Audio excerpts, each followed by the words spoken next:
Welcome to the Modern Lifestyle YouTube channel. There are lots of reasons to connect a profile to a previous contact record.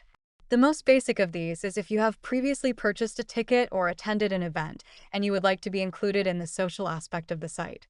Your contact record generally holds your email address, name, and purchase history, so that the club can contact you and check you in when you attend events.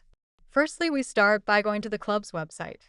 In most cases, you will see a screen pop up directing you to log in.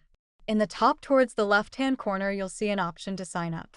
You will click sign up, and then you will be directed to a page that asks for your email address and your member type. It is important that you enter your email address exactly as it shows on your contact record. If you forget which email you used, it will be the email that you receive your ticket receipts to for your events. After you enter that information and click continue, you will then be prompted to enter what will become your profile information. Please be sure to fill out any information the site owner requests so your profile status isn't delayed.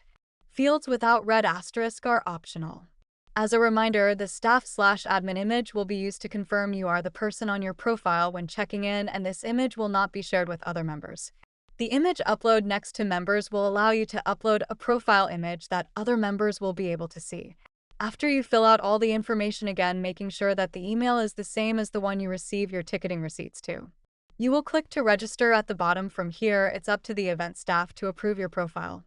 You already purchased the membership for their online access. It will automatically connect as well once your profile is active. We hope this helped you connect your existing information to a new profile account. If you have any questions, be sure to reach out to your event staff for support.